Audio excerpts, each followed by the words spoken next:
श्री गणेश पुराण में नवम खंड। आवेश पीड़ित मनुष्य के लक्षण विषयक प्रश्न। सूजी बोले, वत्स हे शौनक, मैंने तुम्हारे प्रति गणेश जी के अनेक चरित्रों का वर्णन किया है। मैं पहले भी कह चुका हूँ कि गणेश जी के अनंत चरित्र हैं, इसलिए सभी का वर्णन तो 100 जन्मों में भी नहीं हो सकता। बोलो, अब और क्या सुनने की इच्छा है?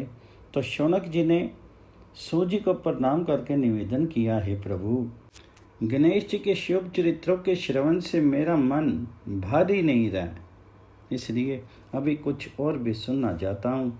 आप कृपया गणेश जी को प्रसन्न करने की ही कुछ विधियों का वर्णन करने की कृपा करें। प्राचीन काल की बात का मुझे स्मरण हुआ, सुनो। एक समय महिषी सनंदन के पास कौतुक मुनि नारद जी जा पहुँचे और बोले, प्रभु कृपा कर मुझे कल्प ग्रंथों के विषय में कुछ बताइए। पहले तो महिषी उनका कुछ अभिप्राय नहीं समझे, फिर उन्होंने उनके समक्ष कल्प ग्रंथों का सार गर्भित विवेचन आरंभ किया, किंतु देव ऋषि को उससे शांति नहीं हुई। वे बोले, प्रभु श्री विनायक से संबंधित कुछ प्रयोग बताइए। तब उन्होंने विनायक शांति का एक प्रयोग इस प्रकार बताया, हे नारद जी, यदि कोई प्राणी विघ्नराज विनायक के आदेश से पीड़ित हो रहा हो तो उसके निवारणार्थ उन्हीं विघ्नराज को प्रसन्न करना चाहिए, क्योंकि उनके प्रसन्न होने पर कोई विघ्न, कोई भी आवेश नहीं टिक पाता। नारद जी ने पूछा, महिषी, विनायक के आदेश से पीड़ित मनुष्य के लक्षण क्या हैं, ये बताने की कृपा कीजिए। तो सनंदन कहने लगे, देव ऋषि, तुम्हारे प्रति मैं सभी कुछ कहूँगा। पीड़ा निवारण की विधि उसके बाद में सुनो। जब पद्मयोनि ब्रह्मा और कैलाशपति शिव ने गजानन को समस्त गणों के अधिपत्य पर प्रतिष्ठित किया, तब उनका नाम गणपति हो गया। फिर उन्हें कोई गणेश, कोई गणेश्वर और कोई गण अध्यक्ष कहने लगे। उस समय ब्रह्मा जी और शिव जी ने उन्हें विघ्नों के विनाश का कार्य सौंपा था, परंतु वे प्रभु जब किसी कारण वश किसी पर कष्ट हो जाते हैं तब उनके प्रति वक्र दृष्टि रखते हैं। उस स्थिति में उस मनुष्य को बड़े विचित्र सपनों के दर्शन होते हैं। देव ऋषि की जिज्ञासा बढ़ी। उन्होंने महिषी के चुप होते ही पूछ लिया, महिषी, उस मनुष्य को प्रभु की वक्र दृष्टि होने पर क्या क्या सपने दिखाई देते हैं, सभी बताइए। तो महिषी बोले, उसे दिखाई देता है कि कोई लाल वस्त्रधारी मनुष्य सामने खड़ा या बैठा है और चंडालों, गधों या ऊंटों के समूह उसे चारों ओर से घेरे हुए खड़े हैं। इस प्रकार के अन्याय अनेक अशुभ दृश्य भी दिखाई दे सकते हैं। नारद जी, जागृत अवस्था वक्र में अशुभ दृश्य पीछा नहीं छोड़ते। उस समय भी आदेश पीड़ित मनुष्य ब्रह्मजाल में पड़ा रहता है। उसे दिखता है कि कोई शत्रु या हिंसक जीव पीछा कर रहा है। विषैले जीव जंतुओं के काटने का अनुभव होता है। चित्त के अशांति बनी रहती है और भय और आशंका के कारण कुछ भी करने में असमर्थ रहता है। कहीं देशांतर में जाना अपेक्षित हो तो भी नहीं जा सकता। वह जिस कार्य को आरंभ करता है उसे पूरे करने में सफल नहीं होता। सोना पकड़ता है, वह मिट्टी हो जाता है। सर्वत्र हानि ही हानि दिखाई देती है, इसलिए सदैव उदासी और निराशा छाई रहती है। जो कुछ वह सोचता है वह कार्य हो ही नहीं पाता। वाद विवादों में सदैव पराजय का मुख देखना होता है। सर्वत्र तिरस्कार सहना होता है। हे देव ऋषि, अधिक क्या कहूँ विघ्नराज को कि अप्रसन्नता से पीड़ित हुआ मनुष्य यदि राजकुमार हो तो भी राज्य का उपभोग नहीं कर सकता। यदि राजा हो, राज्य हाथ से निकल जाता है, शत्रुओं का भय सदैव बना रहता है। ऐसे राजा की प्रजा विद्रोह कर बैठती है और उस स्थिति में भी राज्य से वंचित होना पड़ सकता है। यदि बहुत निपुण शास्त्र आदि में निष्णात एवं पारंगत हो तो उसकी विद्या का ह्रास हो जाता है। उसे विद्वानों के समाज में कभी प्रतिष्ठा नहीं मिल पाती। कभी कभी तो मूर्खों के सामने भी शास्त्रार्थ से पराजित होना पड़ता है। भगवान विघ्नेश का कोप यदि किसी विद्यार्थी पर हो तो वह विद्या उपार्जन में असफल रहता है। जो कुछ याद करता है वह शीघ्र ही भूल जाता है। परीक्षा में उत्तीर्ण होना तो उसके लिए बहुत ही कठिन कार्य होता है। इसके फलस्वरूप अनुत्तीर्णता ही हाथ लगती है। व्यापारियों को उनके व्यापार में लाभ नहीं हो पाता। कितना ही लाभ का सौदा क्यों ना हो, घाटा ही रहता है। पास की जमा पूंजी भी घाटे में निकलने लगती है। ना चाहते हुए भी ऋण बढ़ने लगता है, जिनका चुकाना कठिन हो जाता है। यदि कृषक पर भगवान गणेश्वर कुपित होते हैं तो उसके खेत में अपेक्षित उपज नहीं होती। अतिवृष्टि से खेती नष्ट हो जाती है अथवा अनावृष्टि के कारण अन्न ही उत्पन्न नहीं होता। यदि होता भी है तथा अन्य किसी प्रकार हानि नहीं भी होती है तो खेती को पशु ही चर जाते हैं अथवा टिड्डियाँ खा जाती हैं। हे मुनि, यदि वे भगवान किसी कुमारी कन्या पर अप्रसन्न होते हैं तो उसे मनो अनुकूल वर की प्राप्ति नहीं हो पाती। इसलिए उसका दाम्पत्य जीवन सुख में नहीं हो पाता। यदि किसी दंपति पर प्रकोप होता है तो उनमें पारिवारिक अनबन के कारण गृह क्लेश बढ़ जाती है। विवाहित स्त्री को भी भगवान गणेश्वर के प्रकोप से इच्छित संतान की प्राप्ति नहीं हो पाती। इसी प्रकार अन्य व्यक्तियों पर प्रकोपित हुए विघ्नराज उनके अभीष्ट में बाधक हो जाते हैं। उन विघ्न बाधाओं को दूर करने के लिए उन्हीं भगवान को प्रसन्न करना चाहिए।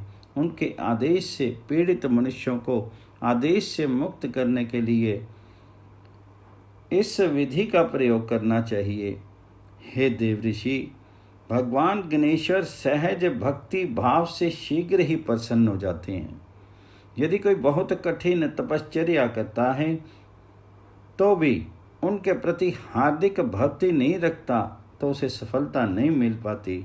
इसलिए व्यर्थ के दिखावे को छोड़ करके विशुद्ध प्रेम एवं अनन्य भाव से उनकी आराधना करनी चाहिए। अब मैं तुम्हें आराधना की सरल विधि बताऊंगा। भगवान विघ्नराज को प्रसन्न करने के लिए किसी शुभ दिन और शुभ मुहूर्त में आवेश पीड़ित व्यक्ति को शुद्ध जल में स्नान करना चाहिए।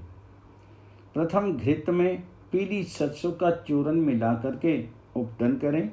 स्नान के पश्चात प्रियंगु, नागकेसर, चंदन, कस्तूरी, क्षार, चबीला, केसर, कपूर आदि सुगंधित द्रव्यों को जल के साथ घिस करके मस्तक पर लेप करना चाहिए।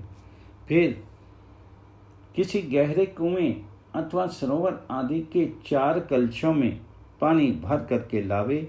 वे चारों कलश एक ही आकार के और एक ही रंग के होने चाहिए। उन्हें 4 दिशाओं में स्थापित करें। तदुपरांत 5 पवित्र स्थानों की मिट्टी लावे। हे नारद जी, यह वह मिट्टी अश्वशाला, गजशाला, गौशाला, जलाशय तथा नदियों के संगम स्नान की होनी चाहिए। वह पंचमृतिका, गोरोचना, चंदन, गुग्गल आदि विभिन्न द्रव्य उन कलशों में डालने चाहिए। बैठने को लाल बैल का चर्म लें और उस पर भद्रासन लगा करके बैठें। फिर विद्वान ब्राह्मणों को आमंत्रित करके उनके षष्ठी वाचन को पाठ करावें। तदुपरांत विघ्नराज के प्रकोप से पीड़ित यजमान को वे ब्राह्मण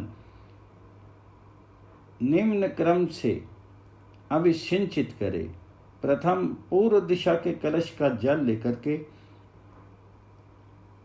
इस मंत्र से अभिषेक करे, छींटे दे। सहस्त्रस्त्रम सहस्त्र ऋषिभि पावनम कृतम तेन त्वाम अभिषिंचयामि पावमान्य पुनन्तु ते। तदुपरांत दक्षिण दिशा में रखे कलश का जल लेकर के निम्न मंत्र से अभिषिंचित करें। भंगते वर्णो राजा भंग सूर्य बृहस्पति भगम इंद्रस्य वायुत्र भंग सप्त ऋष्यो ददु। आप पश्चिम दिशा में रखे हुए कलश का जल ले और निम्न मंत्र से अभिषिंचित करे। यते केशेषु दुर्भाग्यम सीमंते यच्च मूर्धान ललाटे करण ये क्षणोर अपस्तद धनंतो श्रद्धा।